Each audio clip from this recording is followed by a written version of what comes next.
Hello and welcome to the penultimate marathon training vlog, which can only mean one thing, that the marathon is coming up and it's coming up fast approaching. Before I talk about the topic of today's vlog, which will be tapering, I just want to give a very quick update in terms of how my training has gone.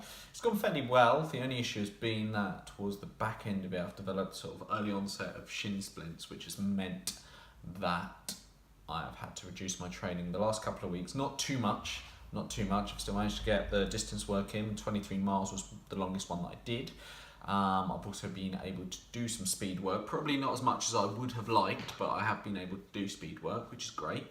And then now this week, it's just a case of I've taken the whole week off from running after I saw my physio last week. So I've just done a little bit of cross-trainer work, but it's more about letting the body recover this last week, getting ready for the race itself. The race is on Saturday. I fly out on Thursday night, ahead of the run on Saturday.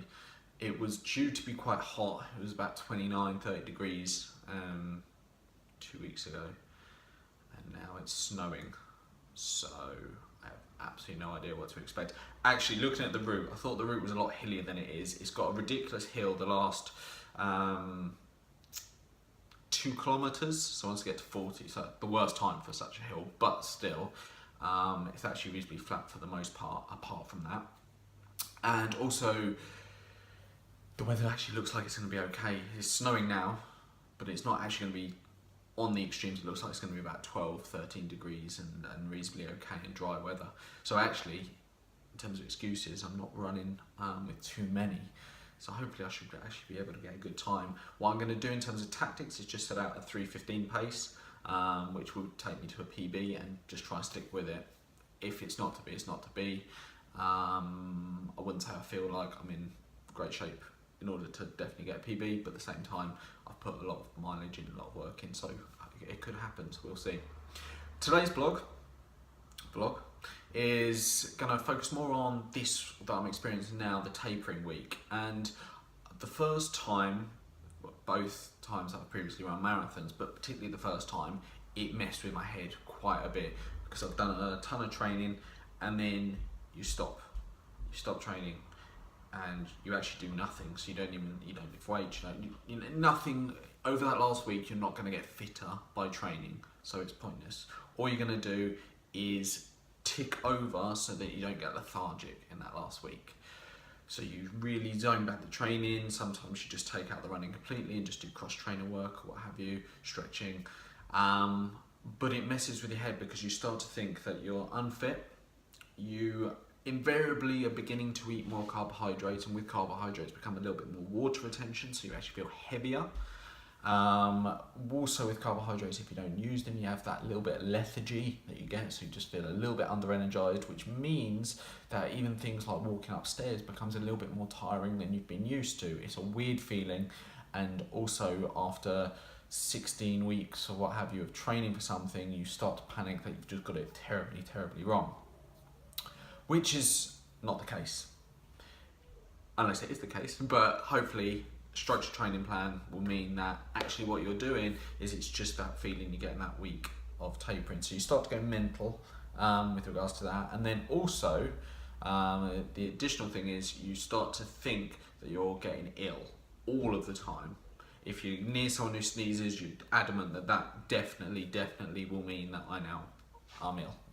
I've sneezed. They've sneezed. I'm ill. You wake up with a slight itch in your throat. You completely forget that it's pollen season, and it could be just a minor. No, I've got the worst pneumonia the world has ever seen coming. It's inhumane, the suffering I'm going to go through, and it just plays with your head. It just goes like that for a week or so,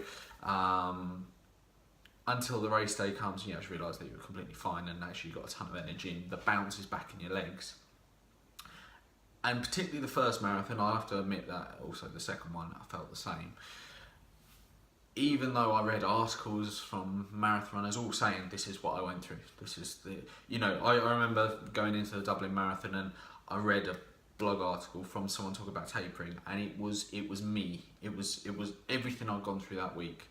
So in particular, the reason I've tried to quickly get this blog out before I go away is because I know it's the London Marathon this weekend, and it's marathon season, and people may be going through these feelings, these emotions, these weird kind of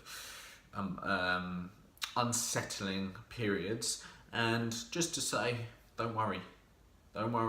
Once the race comes, once the race day comes, once you do your warm-up, you've had your good breakfast, you do your warm-up, you'll feel great, and you'll realise that all the training and everything has perfectly got you to this point where you're going to perform at your best. So as much as it's going to make you go crazy this week, relax, just do your routines, and once it gets to race day, you'll be absolutely A-OK, which I hope I will be too come Saturday morning once I get onto my warm-up. Just a quick one on the warm-up.